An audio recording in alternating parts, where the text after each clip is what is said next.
Capítulo 5: Facilitando a mudança de comportamento e o bem-estar, a qualidade de vida para melhorar os resultados na saúde.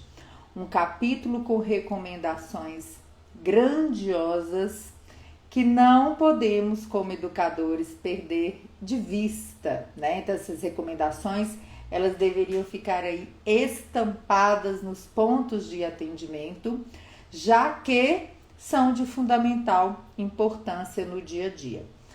As recomendações, elas já começam assim: recomendações para educação e apoio à autogestão do diabetes. Ou seja, todo um capítulo para relembrar aos profissionais de saúde o quanto no dia a dia é importante que a gente trabalhe os nossos atendimentos, os programas de educação para a autogestão.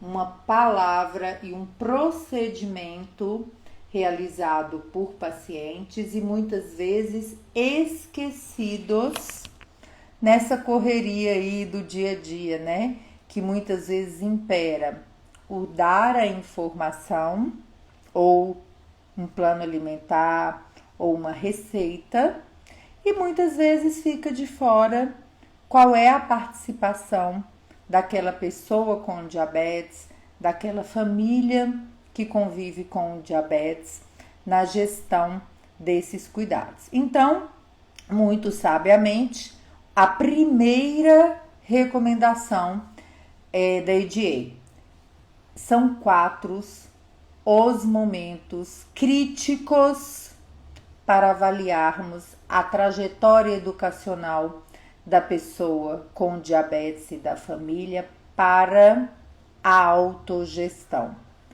O diagnóstico, com todas as suas nuances, todas as suas dificuldades, todas as suas barreiras, todas as suas crenças, por mais difícil que seja, é uma hora, né, de educar para a sobrevivência, em muitos casos, como as pessoas com diabetes tipo 1, e também anualmente, ou seja, aquela revisão, aquele treinamento de habilidades, aquela implementação do tratamento para ver o que é necessário em um médio, longo prazo, anualmente e ou quando as metas do tratamento ainda não tiverem sido alcançadas. Então, um ponto muito forte deste capítulo é justo este foco. Será que os profissionais de saúde, quando estão acompanhando uma pessoa com diabetes que não alcançou a meta, será que em um primeiro momento essa revisão, esse resgate educacional está sendo feito ou de cara já se pensa em alterar uma prescrição, alterar um plano alimentar, muitas vezes instigar ali, né, o paciente ou dar aquela pressionada para aumentar o tempo de exercício físico, né? Então é muito importante que a gente lembre que muitas vezes, e isso acontece com frequência, né, na nossa experiência com a nossa equipe, resgatar o processo educacional faz muito mais sentido quando algumas metas variam ou não são alcançadas do que a alteração do tratamento. Terceiro momento, quando complicações aparecem, seja do ponto de vista físico, né, por qualquer outro motivo, seja do ponto de vista diabetes ou psicossocial. A segunda parte do capítulo, que nós teremos aí um momento especial para ele, já que ele é tão ou mais importante do que várias outras partes do tratamento. E quando ocorrem transições na vida e no cuidado, por exemplo, da infância para a adolescência, da adolescência para a vida adulta, transição do cuidador, mudanças de escola, mudança de tratamento, mudança às vezes de instrumento de aplicação de insulina. Então, são vários pontos nesse dia a dia que requerem um cuidado maior. Segunda recomendação, esta aí pra gente, né, enche os olhos quando a gente vê não só a Associação Americana, mas como várias outras, é um consenso mesmo, né, já não é nenhuma diretriz. Pessoas com diabetes se beneficiam sim, com evidências científicas, de um atendimento por uma equipe multi, inter ou transdisciplinar, que deve incluir, além das pessoas, né, dos educadores e especialistas em diabetes, que no Brasil não é uma profissão, né, regulamentada.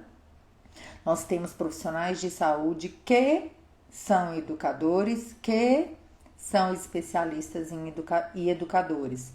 Mas a recomendação é que, além dessas pessoas, a gente consiga incluir cada vez mais os médicos da atenção primária, os médicos de outras especialidades que atendem essas pessoas e essas famílias e nem sempre estão treinadas adequadamente para o tratamento do diabetes, os enfermeiros, nutricionistas, profissionais de educação física, farmacêuticos, nossos colegas dentistas, podólogos, os profissionais da saúde mental, os agentes comunitários de saúde, as assistentes sociais, de acordo com a necessidade. Então, fica a reflexão, de acordo com o local que você trabalha, a possibilidade que você tem também de agregar, né?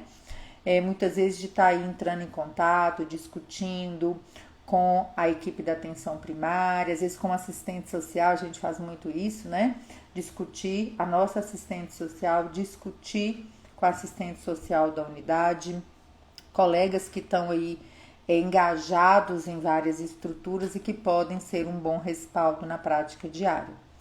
Outra recomendação: desfechos clínicos, estado de saúde e qualidade de vida são objetivos fundamentais da educação e do autocuidado em diabetes, que devem ser sempre avaliados como parte dos cuidados de rotina, né? Mesmo que seja não ser muitas coisas na educação não alcançam em publicações nível de evidência A, né? Mas do C, D e E, como a gente já discutiu em outro capítulo sobre esses níveis de evidência, realmente são consensos aí de especialistas. E alguns trabalhos que na área de educação a gente pode ter outra oportunidade para discutir sobre isso, não são trabalhos tão robustos como, por exemplo, da indústria farmacêutica, né? Outra recomendação: a educação para o autocuidado no diabetes deve ser sempre centrada no paciente. A gente discute muito isso por aqui, né, com vocês. E pode ser oferecida em grupo ou individualmente. E deve ser comunicada a toda a equipe de saúde, ou seja, pontos que nós discutimos nos capítulos anteriores. É a lacuna que existe de comunicação entre os profissionais de saúde que atendem as pessoas com diabetes e em muitos serviços, agora com o mundo digital mais fácil, melhor ainda, em muitos serviços é a educação em diabetes em grupo que empurra o bonde, que faz a coisa andar, que dá potência para poucos braços, principalmente na atenção primária. Então vamos refletir? Será que para uma população tão numerosa de pessoas com diabetes, a maioria atendidas, né, mais de 70, 75% da nossa população atendida a nível do Sistema Único de Saúde, uma outra grande parcela na saúde suplementar, nos planos de saúde, será que não faria mais sentido, né, que esta educação em diabetes, ao invés de ser repetida inúmeras e inúmeras vezes, ou não, porque não é feita, será que ela não faria mais sentido em grupo? Grupos operativos são ferramentas poderosas na educação em diabetes, elas são transformadoras, né? É a discussão, é aquele dia a dia compartilhado entre os seus pares que trazem aí transformações valiosas para a vida daquela pessoa, uma forma de encarar o diabetes da sua experiência com a experiência do outro, né? Então nunca se esqueçam de que até do ponto de vista da economia de tempo do profissional de saúde, falar em um grupo otimiza seu tempo com mais pessoas. Então, quem nunca teve essa experiência, fica a dica. E mais uma, intervenções digitais, uma atualização realmente do capítulo 5 da ADA esse ano. Intervenções digitais para o autogerenciamento do diabetes podem sim ser eficazes para fornecer educação e suporte para o autocuidado. Sabemos que isso recebeu um boom aí, né, na época da pandemia, já com publicações com nível B de evidência para as intervenções digitais. Então, se você, colega profissional de saúde, ainda não adentrou ao mundo digital, se ainda não foi picado aí pela formiguinha de educar online, pensa nisso, porque isso pode facilitar muito a vida sua e da sua equipe, ok? Agora, nível A de evidência, né? A gente também já discutiu sobre isso em outro capítulo, em relação às barreiras à educação e suporte que precisam ser entendidas pela equipe de saúde, né? Barreiras vindas do sistema de saúde, do governo, dos cuidadores e da própria pessoa com diabetes. Então, entender, detectar, investigar, abordar e trazer para dentro do tratamento ferramentas educacionais que consigam lidar com essas barreiras, elas são muito importantes dentro da questão da educação e apoio à autogestão, tá? Isso é o nível A. E os esforços para identificar e enfrentar barreiras para a educação e o autogerenciamento devem ser priorizados. Haja vista que nós já discutimos em outros capítulos os determinantes sociais da saúde, as barreiras, o quanto que isso impacta no resultado final dos pacientes, tá? Outra recomendação: algumas barreiras à educação para a autogestão do diabetes podem ser mitigadas por meio de abordagens de telemedicina e telesaúde. Então, esse mundo digital hoje traz muito isso. O quanto que pequenas coisas do dia a dia que dificultam o tratamento, com a liberação da telesaúde, nós conseguimos aí amenizar, derrubar, transpor essas barreiras no dia a dia, com pequenas coisas como mensagens de WhatsApp, gravação de vídeo às vezes para explicar o paciente, a própria consulta online na impossibilidade de presencial, às vezes uma conversa rápida num vídeo de WhatsApp, coisa que antigamente a gente não tinha, né, esta liberação até a pandemia. E existem evidências dos benefícios da educação em diabetes e apoio para o autocuidado, né? Então, esta clareza, esse substrato científico, ele traz para a gente vários pontos importantes, várias frases, né, que vocês estão vendo aqui, que vocês podem utilizar no seu dia a dia. Quais são as provas de que esse processo de facilitação, né, facilitação aí da gestão para o autocuidado, ele pode trazer para a sua vida também, que é profissional de saúde, e que muitas vezes diz que o atendimento é pesado, é cansativo, que muitas vezes os pacientes não sabem nem o básico, que você tem que começar do beabá. Quando a gente tem essa clareza e o paciente também tem a clareza, fica mais fácil que ele valorize o processo educacional, e a gente precisa trabalhar isso, né, com essa população. Quais são as evidências de benefícios? melhor conhecimento do diabetes e dos comportamentos do autocuidado, uma menor hemoglobina glicada, um menor peso alto relatado nos pacientes que estão em programas de educação, melhoria da qualidade de vida, redução do risco de mortalidade por todas as causas, enfrentamento positivo das situações do dia a dia, ou seja, comportamentos positivos para o enfrentamento e redução dos custos de saúde. É uma coisa mais que necessária aí no nosso dia a dia. E o tempo em educação em diabetes, a gente tem trabalhos aí, né, dos últimos 5 anos mostrando que o tempo que uma pessoa com diabetes deveria investir ou ser submetida, convidada para o processo educacional, né, ele gira aí em torno de 10 horas em 6 a 12 meses. Ou seja, são programas de educação formalizado, onde você tem os encontros, as aulas, a duração, um conteúdo robusto para esta jornada. E olha o que o AJ diz.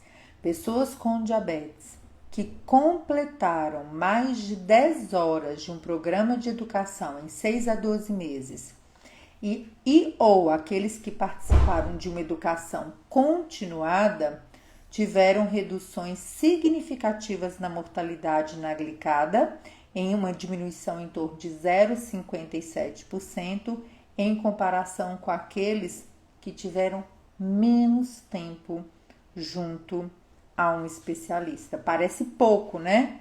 0,57%, mas este é um valor bruto, né? Aquele valor só pelo programa de educação, porque a gente vê pelos trabalhos que às vezes é até difícil filtrar o que é. A gente que trabalha com pesquisa na área de educação, a gente sabe o quanto que é difícil filtrar essas intervenções. O processo educacional está associado a um aumento no uso da atenção primária. Olha que coisa interessante, 4 grandes trabalhos nos últimos 5, 7 anos mostrando que o paciente educado utiliza mais a atenção primária, utiliza mais os serviços preventivos e usa com menos frequência as unidades de cuidados agudos, né? As UPAs, as unidades de pronto atendimento, e tem menos internações hospitalares. Ou seja, até para o sistema de saúde que a gente compartilha hoje, educar o paciente em médio e longo prazo trará uma positividade nesse sistema para todo mundo. Mais uma evidência: pacientes que participam em programas de educação são mais propensos a seguirem as recomendações do tratamento e demandam menos, assim, mais uma vez, demandam menos da equipe de saúde e do sistema de saúde. Então, essa primeira parte do capítulo 5, ela veio toda voltada para reafirmar mais uma vez para os profissionais de saúde a importância de se focar como especialista e educador em diabetes no processo educacional, na rotina educacional. A segunda parte fala para a gente sobre a terapia nutricional dentro aí do contexto de melhorar os resultados em saúde, incorporado na questão da educação nutricional.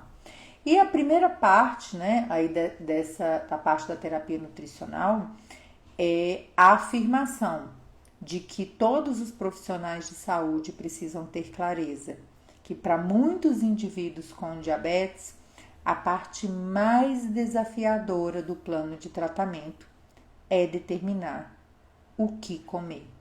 E, incrivelmente, parece na prática que é também uma situação que o profissional de saúde enfrenta.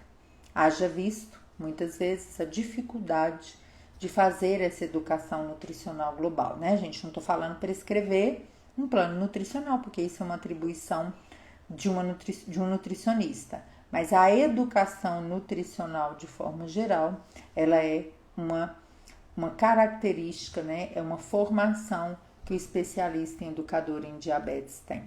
Então, qual que é a recomendação da ADA? Todos os profissionais da saúde devem referenciar pessoas com diabetes e suas famílias para um atendimento com um nutricionista. E isto tem um embasamento. A hemoglobina glicada diminui de 1 a 1,9% em pessoas com diabetes tipo 1 e 0,3 a 2% nos pacientes com diabetes tipo 2 que estão em terapia nutricional continuada. Por que continuada? Isso é importante focar. Muitas pessoas que chegam para o nosso atendimento foram uma vez na vida ou vez nenhuma, né?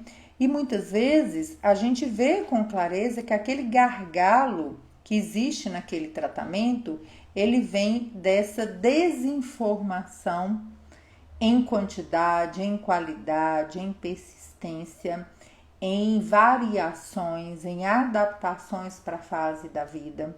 E a gente, às vezes, depois de 5, 10 anos de diabetes, precisa aí resgatar tudo isso aí, principalmente nesse vai e volta aí, né, do mundo da nutrição, com tantas nuances aí, né, no dia a dia, com tantos não podes e tantas proibições. Então, se nós, não nutricionistas, né, claro, tivermos essa clareza de que todo mundo deve reforçar essa indicação, a gente já pode dizer para vocês que a vida dos nossos pacientes seria muito diferente.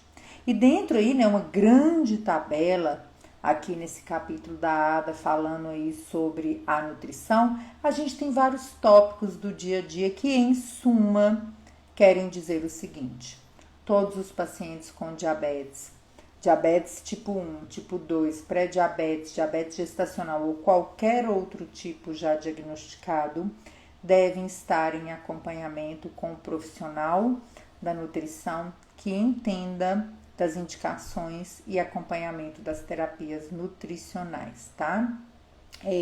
Claro, como todos os outros pontos da ADA, individualização do tratamento, respeitar as preferências, né, do paciente, entender a melhora do resultado, o acompanhamento, o alinhamento dessa terapia, que pode ser muito desafiadora, principalmente para as pessoas com diabetes tipo 2, que muitas têm a meta não só do controle glicêmico, mas lipídico e do peso.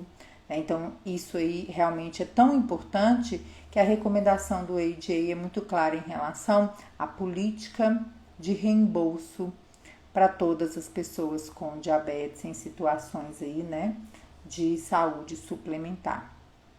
Outra recomendação para todos os pacientes com sobrepeso e obesidade, essa mudança comportamental para alcançar e manter uma perda de peso, né, no caso, né, que a gente está citando aqui, de pelo menos 5%, ela é recomendada e os desfechos são muito favoráveis, né? Não é uma atualização, mas aqui a gente sempre pega aí os pontos principais, né? Não existe, né, outra recomendação, não existe um modelo ideal de distribuição de macronutrientes, né? Deve ser individualizado, respeitando a ingesta calórica, as necessidades calóricas desses pacientes. Modelos variados devem ser considerados, principalmente no manejo das pessoas com diabetes tipo 2, onde os planos low carb, very low carb, por tempo curto, médio, né, curto a médio, e bem acompanhados, têm resultados favoráveis. Então, no diabetes tipo 2, isso deve ser feito com muita parcimônia, levando em consideração, e aqui também deixa com muita clareza, quais são as preferências do paciente, né? As preferências, a individualização.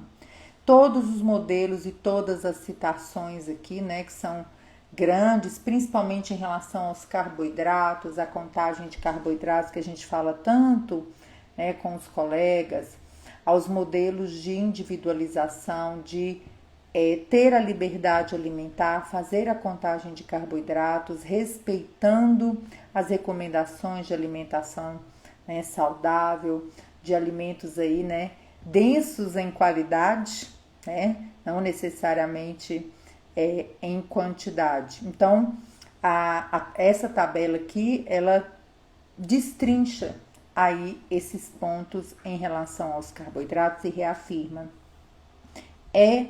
A terapia nutricional de escolha para os pacientes com diabetes tipo 1, usuários de esquemas de insulina em múltiplas aplicações diárias, e para pacientes em uso de doses fixas de insulina, a recomendação é educação pelos profissionais de saúde para que a quantidade de carboidratos por refeições seja respeitada, ou seja, trocas inteligentes, contagem de carboidratos pelo método básico ou de substituição, tá?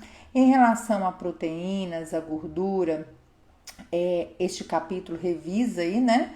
Não exatamente profundamente, como a maioria dos profissionais que forem prescrever isso precisam, mas deixa muito claro a importância da educação para a ingestão de proteína, de gordura, o efeito na glicemia após 3 horas dessa ingestão, a necessidade de se avaliar na monitorização, o efeito pós-ingestão para que as pessoas possam realmente ter uma compreensão mais ampla daquela ingesta e adequar os seus esquemas de tratamento de acordo com essas situações, ou seja, contagem de carboidratos, né? E faz uma revisão aqui em relação à questão dos adoçantes, né? Que eles devem ser recomendados em substituição àqueles alimentos com alto teor de açúcar, né? A gente sempre fala, e as colegas nutricionistas falam muito bem, consegue usar sem?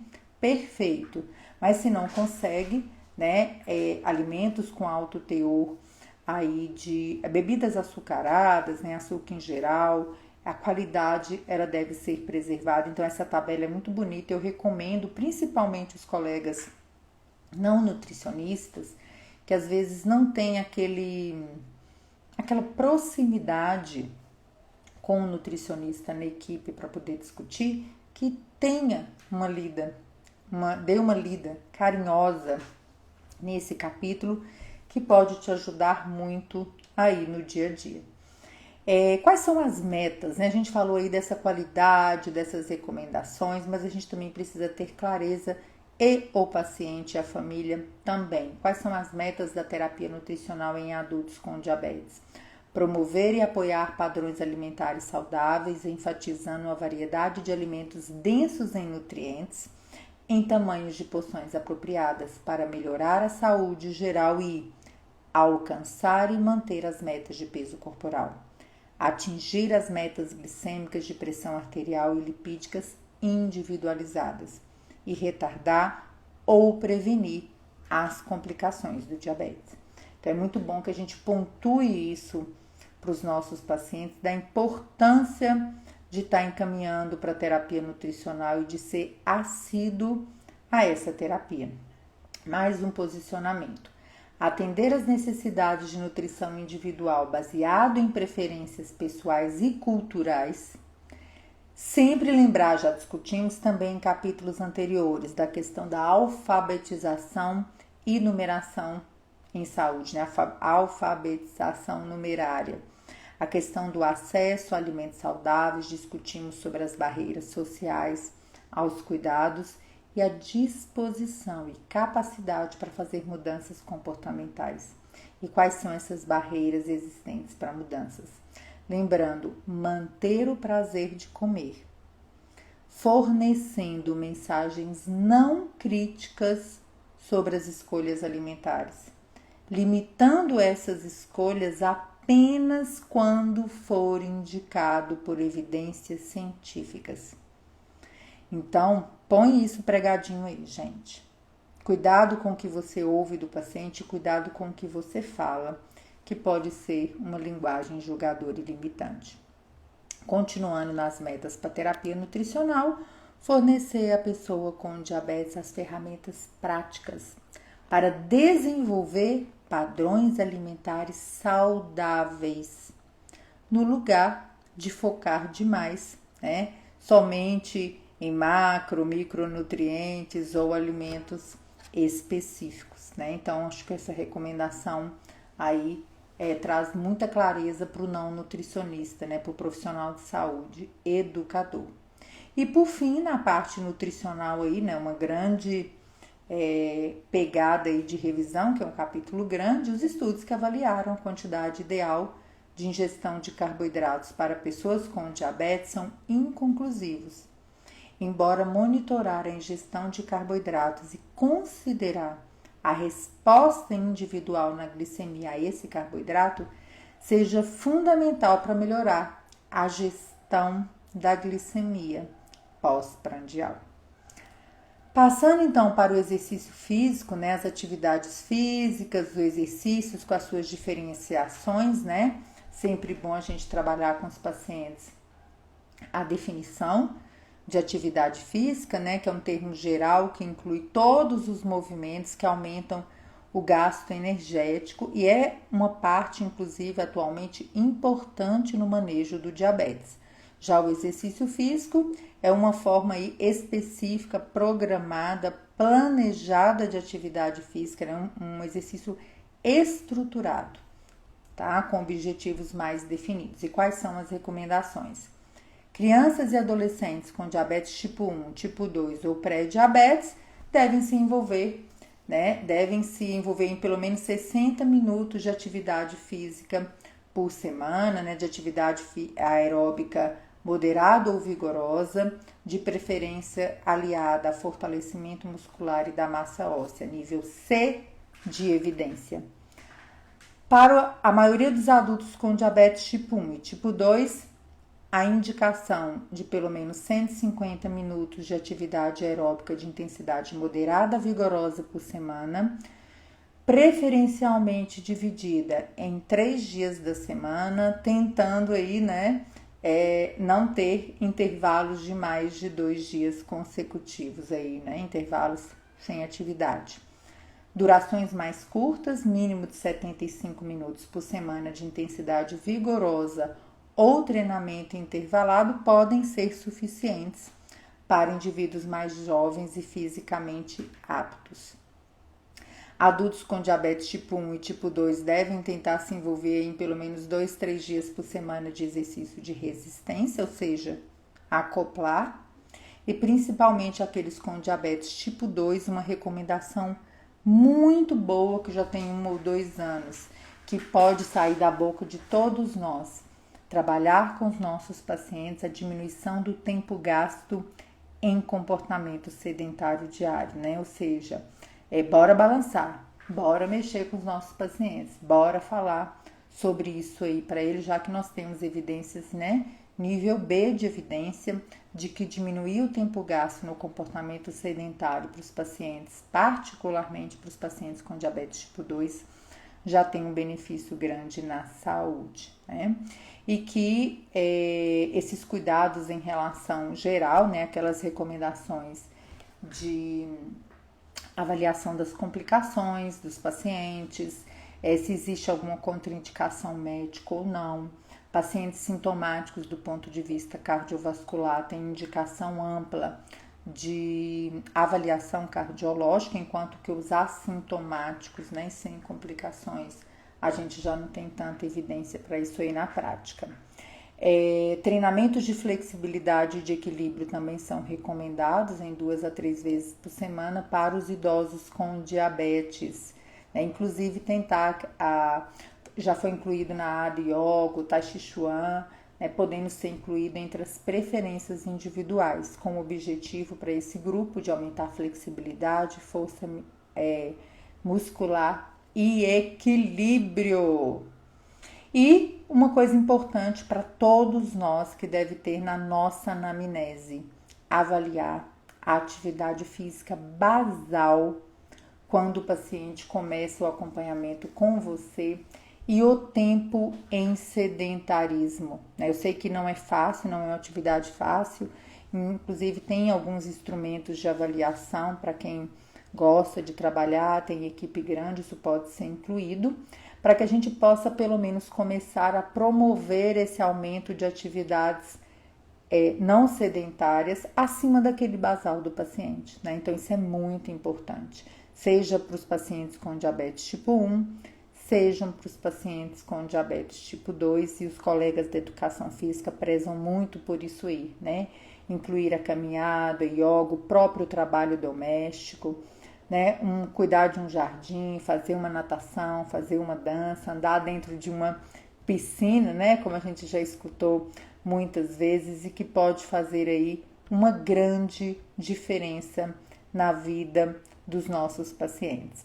Então, essa parte aí inicial das recomendações de educação, de nutrição e de atividade física do capítulo 5.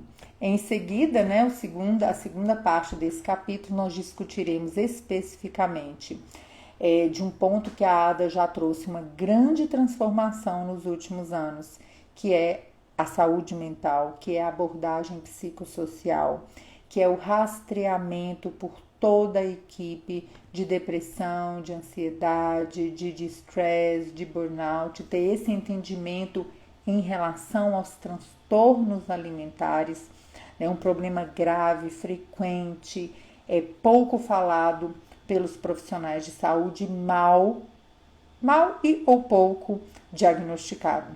Então essa será a segunda parte do nosso capítulo 5.